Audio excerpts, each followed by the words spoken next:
Buenos días, buenas tardes y en especial, muy buenas noches. Mi nombre es Aurora y el día de hoy te voy a platicar dos leyendas de la época de la colonia en México. Escucha con atención y recuerda, no mires detrás de ti. La primera leyenda se llama El misterioso sepulcro de Catedral. La Catedral Metropolitana guarda un pavoroso secreto que ha permanecido encerrado y sellado durante siglos dentro de un sarcófago de mármol blanco. ¿Quién está ahí enterrado? ¿Qué se oculta y para qué? ¿Qué es aquella cosa espantosa que llenó de terror a quienes en 1629 la descubrieron? Vamos a descubrirlo. La primera catedral se construyó en 1521 por mandato y bajo la dirección de Hernán Cortés. Fue edificada sobre el templo azteca del dios Huitzilopochtli. Posteriormente, en el año de 1536, conforme la colonia creció y los indígenas conversos se multiplicaban, nació la necesidad de ampliarla, derribando la edificada por el conquistador. Durante su construcción, los frailes franciscanos vivieron ahí en habitaciones improvisadas, techadas solamente con tejas. En el año de 1629 ocurrió una terrible inundación que anegó la catedral en construcción y también la sacristía, y fue entonces cuando los frailes Tomás de Salazar y Miguel de Aviña descubrieron el sarcófago. Los frailes avisaron de este hallazgo al Padre Superior, quien no supo qué hacer con aquel misterioso sarcófago, pues las aguas de la inundación no permitían maniobrarlo, así que lo movieron a un lugar donde solo quedaba el lodo producido por el agua. Así pasaron los días, hasta que las aguas bajaron, y entonces el Padre Superior preguntó a los frailes Tomás y Miguel si recordaban el lugar exacto en donde inicialmente lo habían encontrado. Los frailes contestaron que era imposible saberlo, ya que el agua impedía reconocer el terreno. El Padre Superior ordenó a los frailes que limpiaran el sarcófago, para así poder averiguar el nombre del difunto que se encontraba dentro y la fecha en que había fallecido. Cuando estuvo limpio no se encontró ningún dato. Pero mientras los dos frailes lo limpiaban, Fray Miguel hizo un descubrimiento, al cual no dio importancia en ese momento. Se dio cuenta que la parte baja del hábito de Fray Tomás presentaba una rotura, como un desgarre. Fray Tomás pensó que posiblemente aquel desgarre se lo produjo con un clavo de los muchos que había en la construcción, pero de pronto recordó que cuando terminó de limpiar el sarcófago, se sentó sobre él a descansar y sintió como si alguien le hubiese jalado el hábito. Esa misma tarde, llegaron a la construcción los arquitectos y el maestro de obras. El Padre Superior les mostró el misterioso y extraño sarcófago y mencionó no haber encontrado ningún nombre o fecha que les guiara para saber quién había sido enterrado dentro de él. El maestro de obras tampoco recordó el lugar exacto donde estuvo durante la inundación. Decidieron dejarlo en el lugar donde estaba, hasta que pudieran hablar con las autoridades eclesiásticas y el señor virrey. El sarcófago permaneció en el interior de la catedral en construcción, y cuando el sol estaba a punto de ocultarse, Fermín de Huesca, joven organista, llegó a la catedral para afinar el órgano que había llegado de España esa mañana. Entonces descubrió el sarcófago y se detuvo ante él.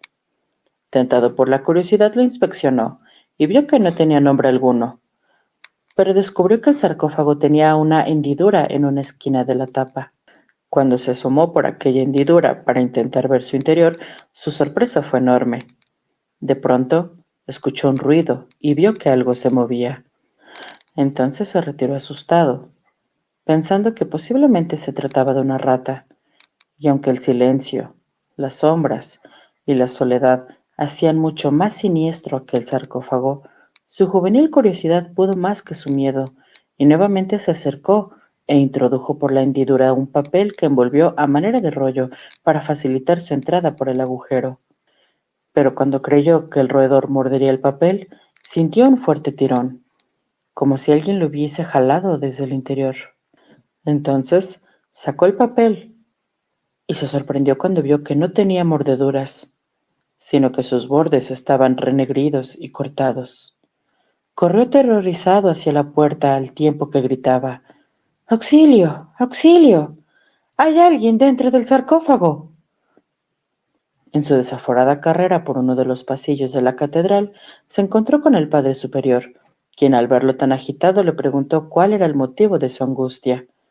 El joven le respondió que dentro del sarcófago había alguien. Le enseñó las manchas que tenía el papel pautado, pero el superior le dijo que seguramente eran figuraciones suyas. Aquel joven organista, temblando de miedo, le dijo que sus palabras eran verdaderas y que por nada, nada en el mundo volvería a acercarse al sarcófago. Insistió en decir que dentro de él había algo vivo, y entonces se fue a toda prisa.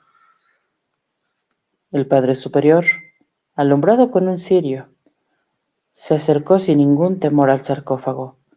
Miró que la hendidura era muy pequeña, pero que había la posibilidad de que a través de ella se hubiera introducido algún roedor.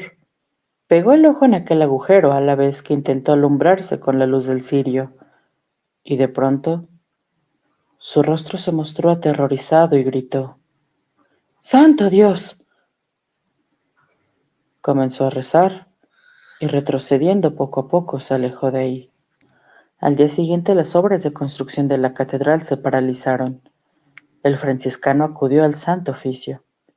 El señor oidor le pidió que explicara lo que creía haber visto dentro del sarcófago, pero él no pudo describirlo. Lo único que pudo decir es que era algo espantoso, y que tampoco sabía si se trataba de un hombre o de un animal.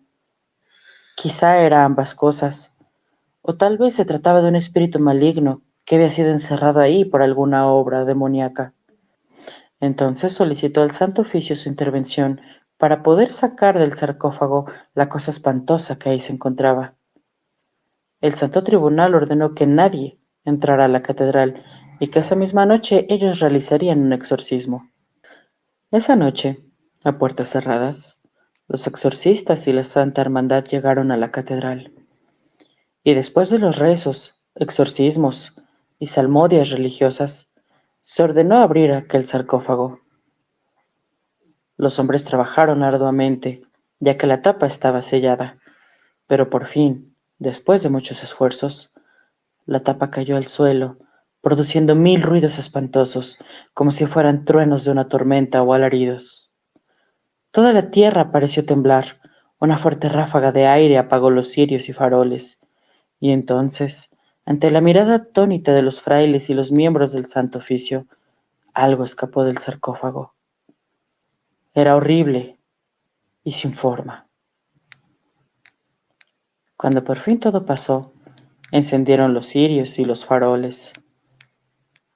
Descubrieron entonces que el oidor Cervantes estaba tirado en el piso. Seguramente había fallecido de miedo. Y al seguir alumbrando con el farol, miraron tendido también a Fray Antonio de Medina. Posteriormente, uno de los ayudantes hizo otro siniestro descubrimiento: unas extrañas huellas sobre el lodo. Nadie supo qué decir. Entonces el señor obispo tomó la decisión de consultar con sus superiores de España para que lo ilustraran acerca del horrible hecho que todos habían presenciado. Y cuando estaban a punto de retirarse de aquel lugar, otro de los ayudantes se atrevió a mirar en el interior del sarcófago.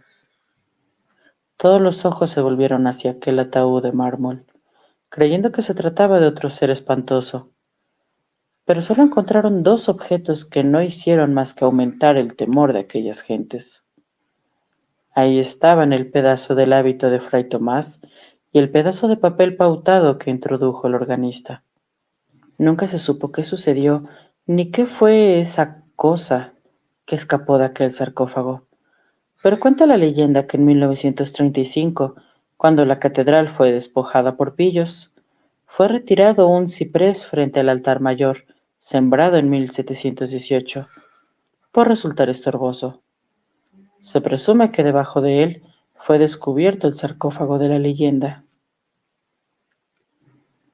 El ingeniero a cargo dedujo que posiblemente ahí habían enterrado a algún arzobispo, e indicó a sus hombres vieran el nombre y la fecha grabados sobre el ataúd para ponerlo en la cripta del altar mayor.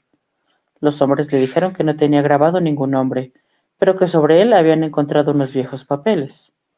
El ingeniero los guardó para leerlos al día siguiente, pensando que ahí encontraría la información necesaria para colocar el sarcófago en el lugar correspondiente.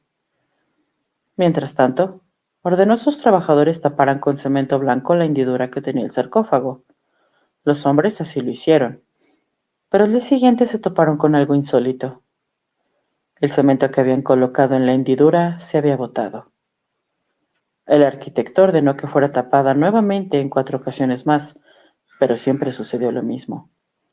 Uno de los trabajadores comentó que parecía como si alguien destapara la hendidura desde dentro para salir del sarcófago a través de ella. Posteriormente, cuando el arquitecto pudo hablar con el padre Cuenca, le comentó acerca del sarcófago de mármol blanco que habían encontrado debajo del ciprés, pero no sabía dónde debería ser colocado. El padre Cuenca se aproximó al sarcófago y leyó una inscripción en latín grabada sobre la tapa, pero al leer aquellas palabras escritas y la cruz pintada con óxido de hierro y aceite de linaza, solamente exclamó: «Ave María Purísima». Sin dar explicación alguna, le dijo al arquitecto que dejara el sarcófago donde estaba, ya que debería consultar con sus superiores para obtener instrucciones precisas de qué se podría hacer. Hasta hoy, nadie ha podido descifrar el misterio del sarcófago que alguna vez fue encontrado en la catedral. La siguiente leyenda se llama La Amada Infiel o la Moneda de Oro. Esta leyenda tuvo lugar en la calle de la Machincuepa, del barrio de la Merced, actualmente conocida como la calle de la Soledad. Los inquisidores la registraron en sus archivos secretos como la leyenda de la moneda de oro. Beatriz Montoya amaba apasionadamente al apuesto caballero don Juan de Navarra, quien estaba a punto de embarcarse rumbo al Perú para cumplir una misión. Beatriz le rogó que antes de irse se casara con ella, pero don Juan le contestó que se casarían a su regreso y le preguntó el porqué de su prisa. Ella le dijo que su padre no confiaba en que él fuera un caballero y quería casarla con el médico de la corte, y que seguramente cuando él regresara, la encontraría casada, o peor. Don Juan partió ese mismo día, y al paso de 2 meses, los temores de Beatriz se confirmaron. Su padre le informó haber arreglado su matrimonio con el médico de la corte, don Fernán Gómez, y que la boda se llevaría a cabo el 4 de octubre. Beatriz le rogó que mejor la encerrara en un convento, pero implacable, su padre le dijo que se dejara de tonterías, ya que don Fernán estaba dispuesto a tomarla sin dote, situación que convenía a sus intereses. En vano Beatriz le rogó, le imploró, y le dijo que ella no amaba a don Fernán.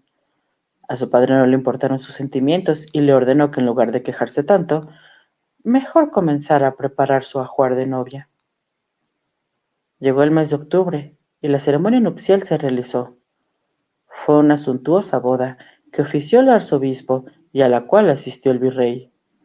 Don Fernán Gómez no escatimó en gastos para agasajar a sus amigos y al populacho también, ya que de acuerdo a las antiguas crónicas, las fiestas nupciales duraban 7 días con sus noches. Así pasaron los meses durante los cuales Beatriz no logró enamorarse de su esposo y tampoco consumar su matrimonio. Pero en ella nació una gran admiración hacia él por ser el único médico que lograba sanar a las personas que otros médicos no podían curar. En una ocasión, Beatriz le preguntó que cuál era el secreto de su éxito, y Fernán le contestó que tenía un pacto con un ser de bajo astral. Beatriz le rogó que no dijera esas cosas, y Fernán sonriendo le contestó que solo estaba bromeando. La fama del médico creció día con día. Sus curaciones parecían milagrosas. La gente comentaba que Fernán era un gran médico y que bien valía pagarle las cantidades exorbitantes que cobraba a los ricos por sus servicios, ya que de igual forma curaba a los pobres sin cobrarles un solo centavo. Deducían que aquel médico era uno de los hombres más ricos de la Nueva España y que en el sótano de su casa guardaba 5 cofres llenos de oro. Y también que las alhajas que regalaba a su esposa bien podían competir con las de la virreina. Un día se organizó una fiesta a la cual Beatriz no asistió por sentirse enferma. 2 mujeres que ahí se encontraban comentaron que ya era del conocimiento público que don Juan de Navarra había regresado del Perú y que Beatriz podría cometer alguna tontería. Cierto que Beatriz era una mujer honesta, y cualquiera que la conocía hubiera podido meter las manos al fuego por ella, pero quizá ese mismo fuego podría abrasarla, en cuanto supiera del regreso de don Juan. Pasados algunos días, Beatriz seguía enferma y recluida en su alcoba. Su dama, Cayetana, mujer de toda su confianza, le informó que don Juan había regresado de su viaje y que deseaba verla para despedirse de ella definitivamente, ya que por órdenes del virrey debería viajar a España. Beatriz palideció y le pidió a Cayetana informar a don Juan que no quería verlo. Pero en ese momento, alguien tocó a la puerta de su alcoba. Don Fernán, su marido, estaba llegando. Nerviosa pidió a Cayetana que saliera de su alcoba. Don Fernán, al verla tan pálida y decaída, decidió auscultarla. Su pulso estaba acelerado, pero no tenía fiebre. Beatriz sintió el impulso de confiarse a él y decirle toda la verdad respecto a don Juan, pero no era sensato decir a su marido que el recuerdo de otro hombre era la causa de su tormento. Tan mal se sentía que pidió a su esposo la dejara dormir sola. Don Fernán se ofendió muchísimo. La miró largamente y apartó sus manos de las de ella. Entonces, cuando Fernán se disponía a salir de la habitación, Beatriz corrió a alcanzarlo y le echó los brazos al cuello y le dijo: «Por el amor de Dios, no me dejes. Por favor, quédate a mi lado. No te rechazaré más». Fernán la miró intensamente, tratando de adivinar una mentira en sus ojos, pero su deseo tan largamente acariciado de hacer la suya sin reservas y sin dudas, pudo más que su orgullo lastimado, y se quedó con ella. Aquella noche Fernán fue más feliz que nunca, pero no pudo adivinar que la pasión con que su esposa respondió a sus caricias fue despertada por el recuerdo tormentoso de otro hombre. Al día siguiente Fernán se miraba satisfecho y complacido, al grado de que el mismo virrey notó un cambio positivo en la actitud de su médico de cabecera, y como el virrey no disfrutaba de buena salud, pidió a Fernán que ese mismo día lo acompañase para viajar a la Villa Rica de la Veracruz. Fernán aceptó, pese al gran deseo de permanecer cerca de su esposa. Mientras tanto, en un mesón cercano a la casa de don Fernán, don Juan hablaba con Cayetana, la dama de Beatriz, quien le dijo que su ama no deseaba verlo, pero el muy ladino de don Juan le ofreció una bolsa llena de oro, con tal de que esa noche dejara abierta la ventana de la alcoba de su ama. Cayetana aceptó, y fue así que comenzó el drama.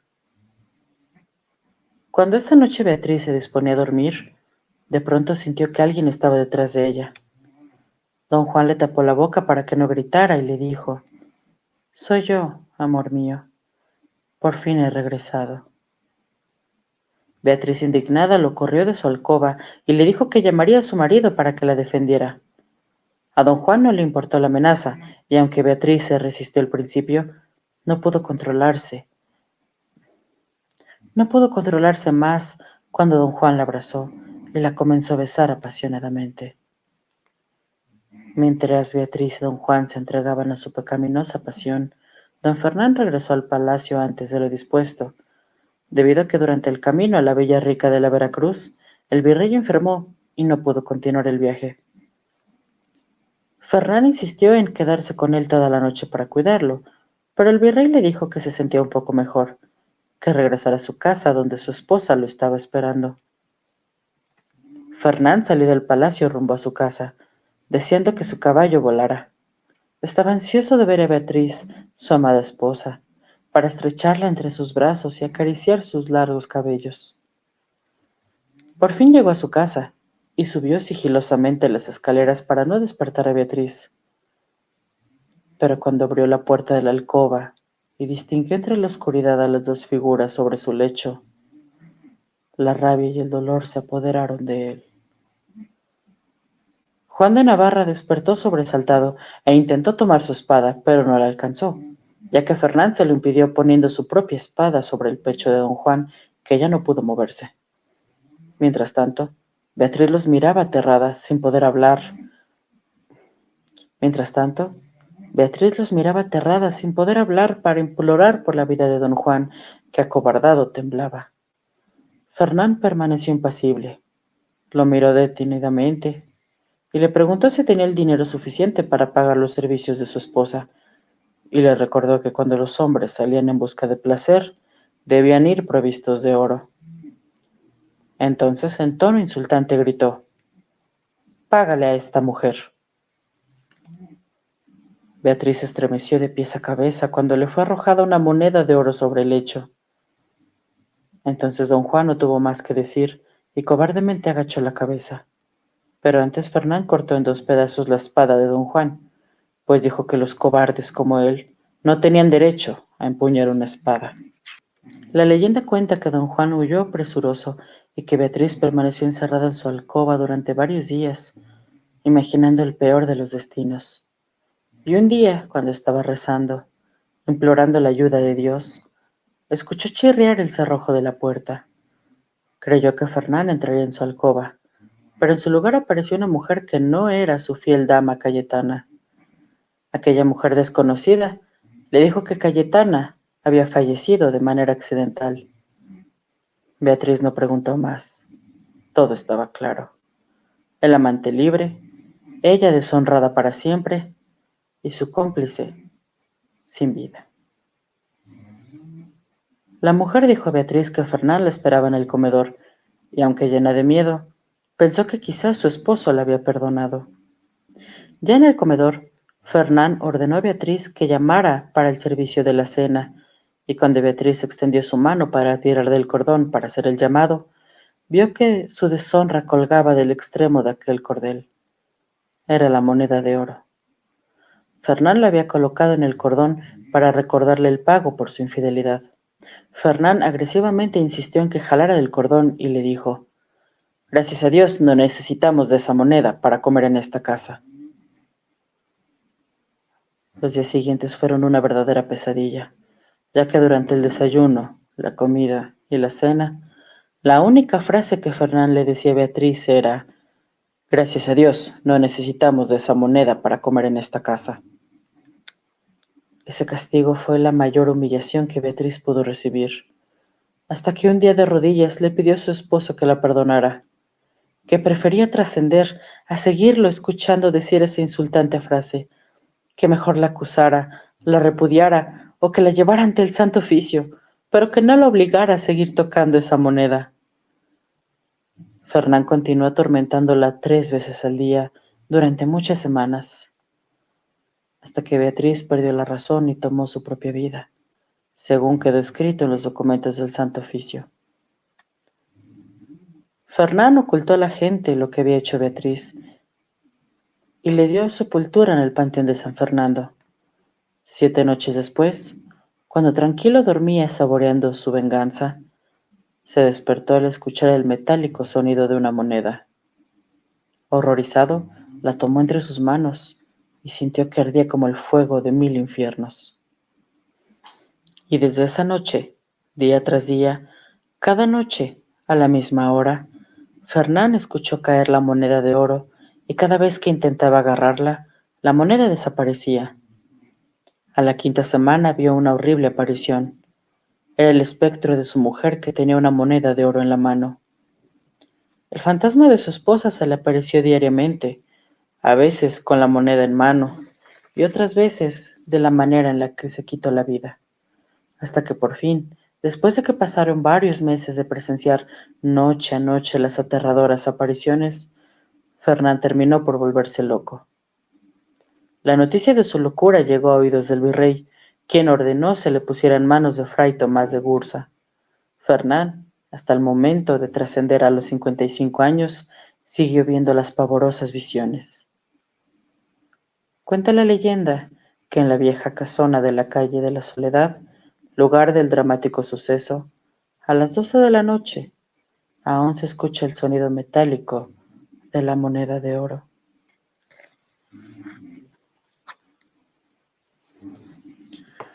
Ya es hora de dormir, ¿cierto? Buenas noches.